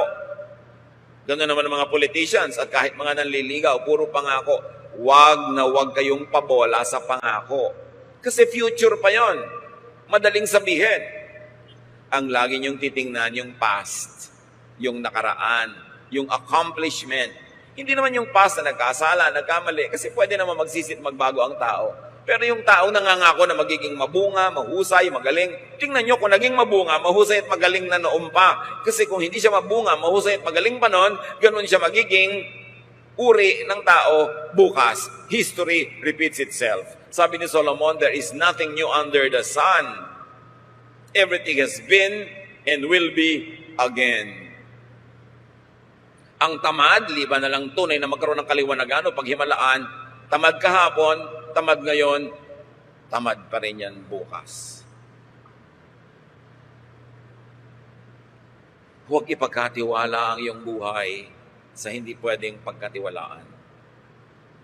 Proverbs 26:10, like an archer who wounds everybody, is one who hires a passing fool or drunkard. Noong araw kasi, ang usong weapon ay pana. Ituturo mo sa taas, hihigitin mo yung tali, pawawalan mo yung pana, liban na lang, napakagaling mo, hindi mo alam kung kanino yung tatama. Ngayon, pagka New Year, pag may mga pagsasaya, foolish people, nagtataas ng baril sa hangin, kinakalawit ang gatilyo, hindi naman nila alam kung kanino tatama yung bala. Ganun daw, pag nagtiwala ka sa isang hangal. Do not employ fools. Screen, filter, choose. Meron kang taxi, ang kukuhanin mong driver, yun namang walang malasakit, walang track record na maganda. 3 amo na ang nagtanggal sa kanya. Bakit mo pagtitiwalaan? Walang track record. Bago ka magpa-opera sa isang doktor, suriin mo muna kung sino mga na-operahan niya. Masaya ba sila? O masyadong tahimik? Kasi na nga, matay ng lahat. Checkin mo. Bago ka sumagot sa isang manliligaw, tanong mo na muna kung pwede mo makausap yung mga naging girlfriend noon. Kung anong pinagagawa sa kanila. Because chances are, yun din ang gagawin sa'yo. Kailangan, tinitingnan mo ka isang tao, paulit-ulit sa kanyang ginagawang mali. Meron naman, boyfriend mo pa lang, girlfriend mo pa lang, alam mo na hindi good candidate na maging asawa. Huwag mo na ituloy. Napakapabaya, napakatamad. Sa palagay mo, mababago yan ang iyong pag-ibig? No way. Kaya mga kabataan, dapat nakikinig kayo sa mga magulang nyo. Pag ayaw ng magulang nyo sa nanliligaw sa inyo, sa girlfriend nyo, sa boyfriend nyo, makinig muna kayo. 99% sila ang tama. Kasi marami na silang nakita sa buhay. Pag ayaw ng magulang nyo sa nagugustuhan nyo, liban na lang sobra silang bias o talagang walang katwiran, kadalasan may nakikita sila, may nakukutuban sila na hindi makakabuti sa inyo. At isa dyan, yung pabalik-balik at paulit-ulit na mali. Hindi magandang senyales yun. Nagkakamali ang tao, yes. The Arabs have a saying, even a good horse must be allowed at least one fall. Pero pag paulit-ulit, alam nyo, mauulit-ulit. Proverbs 26:11, like a dog that returns to its own vomit is a fool who reverts to his folly. Tulad daw ng aso na isinuka na niya, babalikan pa niya at kakainin niya uli, ganon din ang hangal na paulit-ulit, binabalik-balikan, ang isinuka na niya, kinilala na niyang mali, gagawin niya na naman. Because fools keep repeating their mistakes. If you want to protect yourself, do not be around the fool when he does repeat it. Madadamay ka. Isang sign of foolishness is repeating mistakes. Pag pinagtiwalaan mo minsan, kinupitan ka. Pinagtiwalaan mo pangalawa, kinupitan ka. Pinagtiwalaan mo pangatlo, kinupitan ka. Sa pang-apat, sa palagay mo, biglang di kanya kukupitan. Pattern. Beware of people who keep repeating mistakes. Pag merong isang tao, umalis siya sa dati niyang church, lumipat sa church mo, panayang pintas niya sa church na nilipatan niya. Okay, baka nga mali yung church at tama siya. Pero itanong mo, bago ka sumalit doon sa previous church mo, may iba ka bang church? Meron. Umalis ka rin doon? Oo, kasi mali sila. And before that, may sinalihan ka bang iba? Oo, umalis din ako. Pag nakakatatlo, apat na siya ng inalisan, alam nyo na, baka siya na ang problema. Alam nga namang 4-5 churches, mali, siya lang yung kaisa-isang tama. Ganun din pag ang isang tao, marami na nakaaway. Nakaaway yung kumari, ilang kumari na nakaaway.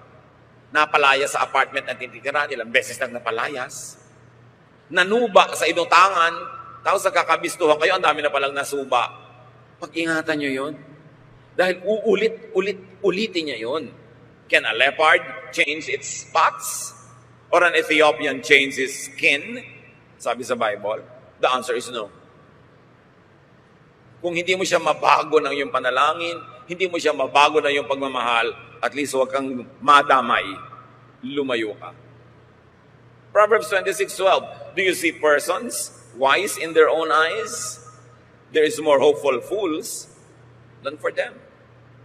Yun nga daw, foolish people, malala na, pero mas malala yung taong lagi ang tingin niya, siya ang tama. Siya ang magaling. Siya ang mahusay. Iwasan ang ganitong mga tao. People who look at things only from their points of view are hopeless, are unteachable, are in fact foolish. Proverbs 26:13-16, the lazy person says, there is a lion in the road. There is a lion in the streets. As a door turns on its hinges, so does a lazy person in bed. The lazy person buries a hand in the dish and is too tired to bring it back to the mouth. The lazy person is wiser in self-esteem than 7 who can answer discreetly. Ito mga taong ketamad-tamad, kahit ilubog nila yung kamay nila sa isang tumpok na kanin para kumain, ni hindi na nila hinuhugot para dalhin sa bibig nila yung nakuha ng kamay nila. Tamad. Ang tamad daw na tao ay parang hinge ng pinto. Ikot ng ikot, walang nararating. Ganon din daw ang taong biling ng biling sa higaan. Galaw ng galaw, walang napupuntahan. Laziness is foolishness. Because wise and godly people will be productive, active, fruitful. Lazy people have no future. And disregarding the future is foolishness. Kaya bago kayo mag-asawa mga kabataan, bago kayo madamay sa isang buhay na papunta sa kawalan, tingnan ninyo, ano ang future ng taong ito? Hindi natin nape-predict exactly ang future. Pero nararamdaman mo kung saan man lang yung general direction na pupuntahan. Pagkakontento ang taong wala man lang siya napoproduce, walang nagagawang mabuti, walang inaatupag kundi libangin, pasayahin ang sarili, maglaro ng walang katapusan, wala kang kinabukasan sa ganong tao. It is marked as foolishness. Proverbs 26:17, like somebody who takes a passing dog by the ears, is one who meddles in the quarrel of another.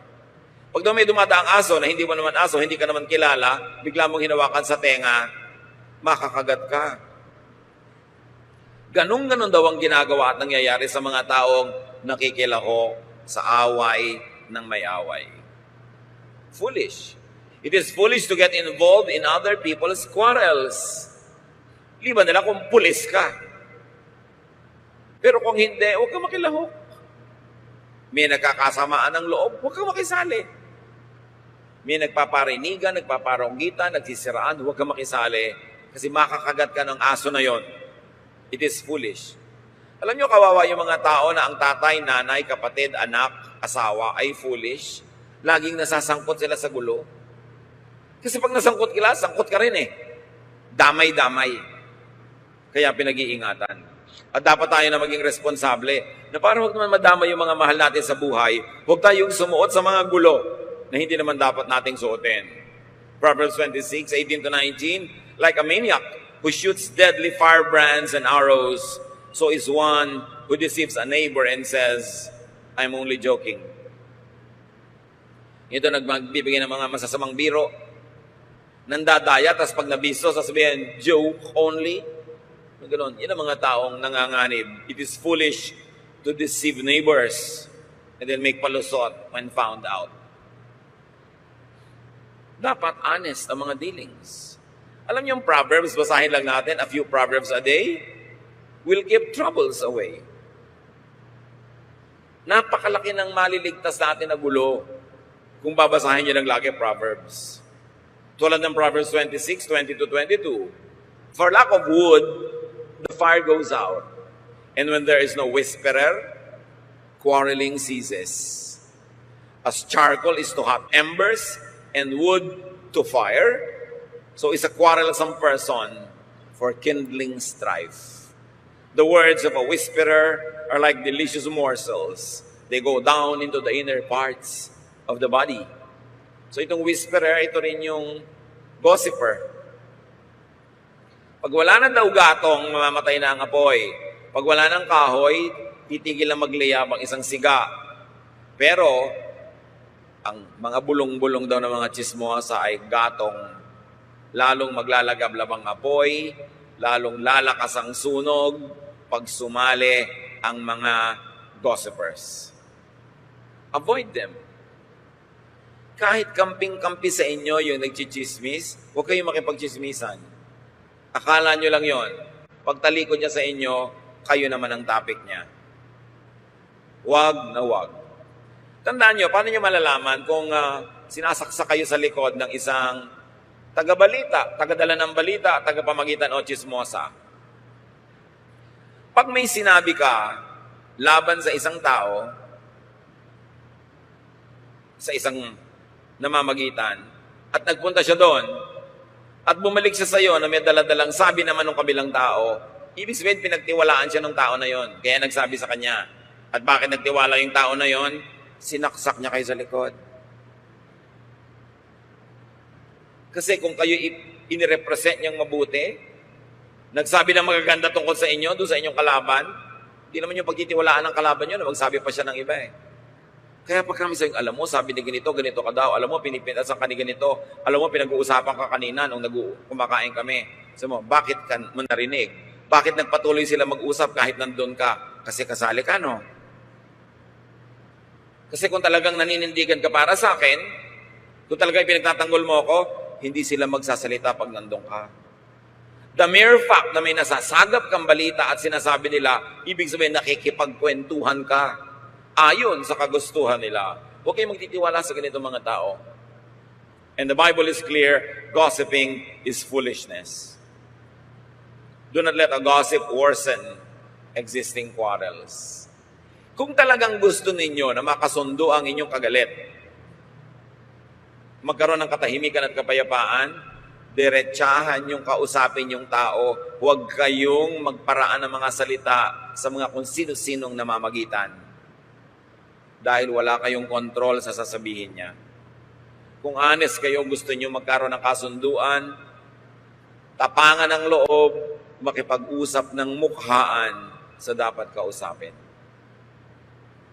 Do not gossip only to worsen existing quarrels. And do not be deceived into enjoying gossip. Ang mga salita daw ng mga gossips ay napakasasarap na mga mumunting pagkain na nakararating sa kaloob-looban ng sikmura. Masarap lulunin, masarap tunawin. Kaya pag nasasarapan ka na sa chismisan, it's time to disengage. Because it will never give you anything good. Akala nyo ba mga babae lang mahilig sa chismis? Nako, marami ring lalaki mahilig sa chismis. Simple lang magdala. Pero mga chismoso rin. Kaya lahat, babae at lalaki, dapat nag-iingat. Proverbs 26:23-26, like the glaze covering an earthen vessel are smooth leaves with an evil heart. An enemy dissembles in speaking while harboring deceit within. When an enemy speaks graciously, do not believe it. For there are 7 abominations concealed within. Though hatred is covered with guile, the enemy's wickedness will be exposed in the assembly. Mga poetic language. Pero ang sinasabi lang, huwag kayong magpapapaniwala sa sobrang gandang magsalita. Sa matatamis na mga pangungusap, mas pag-ingatan nyo ang sobrang matamis ang dila at masarap magsalita. Kadalasan, ang tamis nito ay meron lang ikinukubling anghang at pakla at pait. Mas mag-ingat. Do not be deceived by sweet words. Yung mga pinagtaksila kayo ng asawa, tapos nung mabisto nyo, ang sweet-sweet ng words. Sinali nyo ulit sa inyong joint bank account. Binigay nyo uli ang susi ng condo. Mag-ingat kayo. So, bakit ngayon ka lang natuto magsalita ng masarap at maganda, nang nabisto kita? Mag-ingat sa mga pangako. Paulit-ulit, kawawa kayo kung lumaon. Mabuti kung bata kayo na pwede pa kayo makarecover pag nadaya.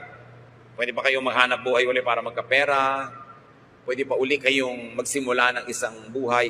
Pero paano kung over the hill? Medyo 1:00, 2:00 na ng hapon ang buhay nyo, malapit na lumubog ang araw, doon pa kayo madadaya. Ang hirap na makarecover. Kaya dapat nag-iingat na mabuti. At ang makakadaya lang sa inyo mga kapatid ay yung pinagtitiwalaan nyo. Tatandaan nyo yun. Kasi hindi kayo pwedeng dayain ng taong di nyo pinagtitiwalaan. Wala siyang chance. Kaya sasabihin ng iba, kung sino pa ang pinagtiwalaan ko, yun ang nandaya sa akin. Natural, paano ka dadayain nung di mo pinagtitiwalaan? Wala yung pagkakataong magawa yun. Kaya yung mga pinagtitiwalaan natin, diyan magmumula ang mga mandaraya sa atin. Hindi lahat. Pero kami mandaraya sa inyo, yun lang muna ang pinagtiwalaan nyo na. Kaya nag-iingat tayo. Sabi ni Jesus, be innocent as doves, but be wise as serpents. Kung ang asawa ninyo may track record ng pagtataksil, huwag kayong maki-joint bank account. Lalo't kayo yung naghahanap buhay. Dapat meron ka sariling sube. Iwang ka man niya, magtaksil man siya, hawak mo ang bank book. Sa'yo ang huling halakhak. Ang mahirap, dinala na niya yung puso mo, dala pa yung bulsa mo. Huwag masyadong lagi nagtitiwala. May mga anak kayo, lalagyan nyo agad ng mga property sa pangalan nila. Kilala nyo na ba magiging manugang nyo? Ipon kayo ng ipon, hirap kayo ng hirap na magkaroon ng property, ilalagay nyo na agad sa pangalan ng mga anak. Nagkaroon ng isang asawa from hell. Huwag naman mangyari. Ano mangyayari kung biglang sumakabilang buhay ang anak nyo? Sa manugang nyo na yun, ha? Be wise. Sabi ni Solomon, ang saklap naman ng buhay, sikap ka ng sikap, tapos hindi mo naman alam kung kanino pupunta yung mga ipinundar mo. Hanggang hindi nalalagot ang inyong hininga, mga kapatid, hawak nyo dapat ang inyong bank book. Hanggang hindi kayo nawawala ng ulirat, kayo ang may control ng inyong mga bienes, mga kayamanan. Kasi ang saklap na ikaw'y wala nang magawa, paralitiko ka na, nakahiga ka na dyan, iba ang may hawak ng kayamanan mo. Baka hindi ka ibili ng lason kung gustuhin mo mang magpakamatay. Maging matalino. Huwag tiwala ng tiwala. Kung alam nyo lang sana at kung maisisiwalat ko lang ang lahat ay pinagtatapat sa akin ng mga pamangkin ko sa Facebook. Mga taong nagtatrabaho abroad, hirap na hirap, nagtitiis, nagtitipid, tapos dilulus tayo, winawaldas ng asawa dito yung pera sa piling ng iba. Tatandaan nyo, ang pwede lang mandaya, yung pinagtitiwalaan. Hindi ko naman sinabing huwag na lang kayo magtitiwala sa mga asa-asawa nyo. Huwag lang todo. Magtira kayo sa sarili nyo. Proverbs 26:27, whoever digs a pit will fall into it, and a stone will come back to the one who starts it rolling. May ganti-ganti daw ang buhay. So magpakatalino, huwag ka magplano ng masama laban sa kapwa mo dahil sa iyo mangyayari yon. Talbog sa kanila, dikit sa iyo ang mga masasama mong binabalak laban sa kanila. What you plant is what you will harvest. So sino naman ang foolish people? Yun nagtatanim ng masama. They are so foolish that they don't realize na masama rin ang aanihin nila. Sino ang matalinong tao? Yung nagtatanim ng mabuti at tama. Kasi yun ang aanihin nila. People receive what they give. A lying tongue hates its victims, and a flattering mouth works ruins. Basta raw, pinagsisinungalingan ka, kinamumuhian ka. Medyo extreme yung application nun, pero ang ating appreciaten, yung katotohanan nun. Pag niloloko ka, hindi ka mahal. Ganun lang yan. Niloloko ka kasi mahal kita. Ba't ka maniniwala? Ang nagsisinungaling, yung pinagsisinungalingan niya, sinisira niya. So paano ka maniniwala na mahal ka, pinagsisinungalingan ka? Be careful with liars and flatterers. Laging magtira para sa sarili. Huwag todo bigay.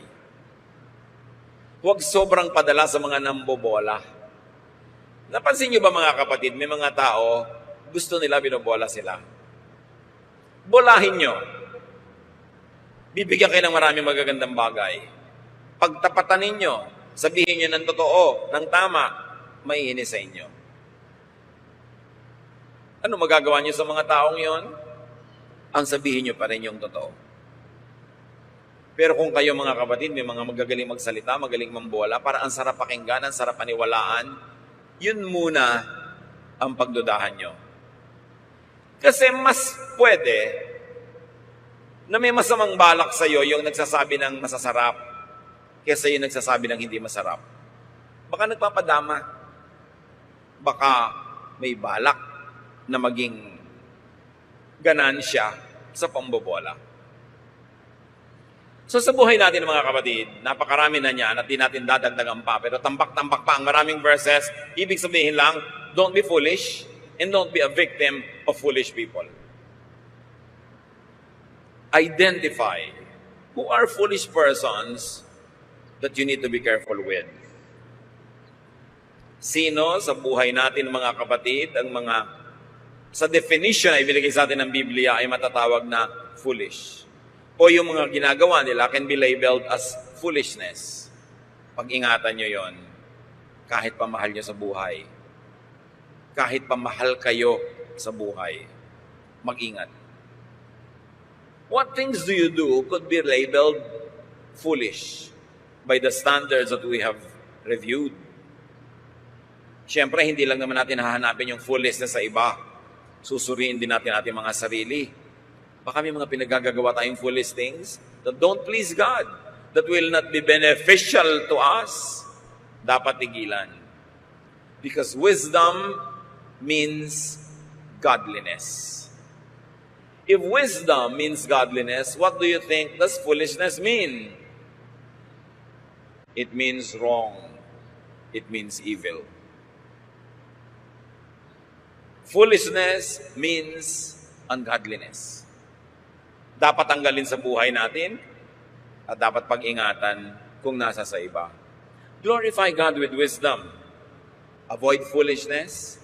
Avoid fools. Ngayon, may mga taong may foolish side lang pero may wise side. So ang pag-iingatan lang natin yung foolish side niya. Pero ang mahalaga, huwag buong buo ang pagtitiwala.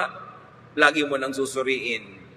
Lalo yung mga taong malapit tayo, hindi natin nire-resist, wala tayong protection from them, mas kaya nila tayong madamage. And sometimes, they may mean well, they may be sincere, but nevertheless, they remain foolish, they will still be very destructive. Kaya dapat ingatan, at kung maaari ay turuan pa nga.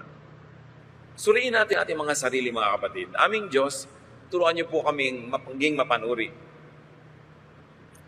Ano po sa mga ginagawa namin ng kahangalan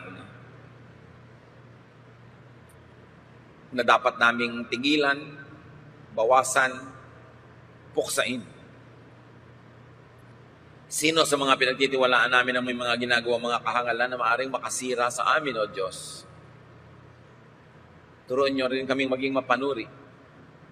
At maging sa mga gumagamit ng iyong salita, ng Biblia, na maaaring foolish ang interpretation, foolish ang application. Huwag kaming mabulag na kung ginagamit ang iyong salita ay agad-agad na kaming maniniwala, lululunin na namin at i-apply sa aming buhay. Suriin pa rin namin kung sino ang nagtuturo.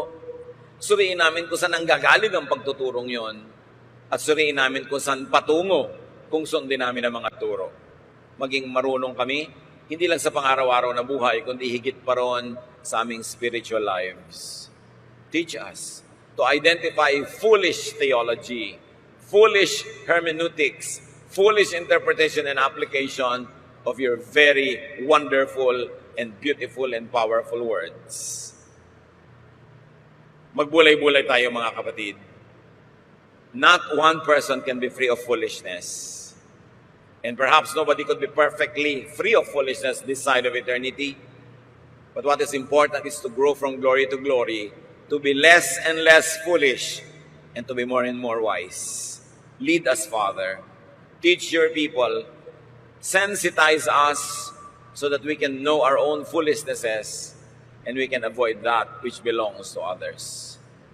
Be with God in silent reflection and be wise.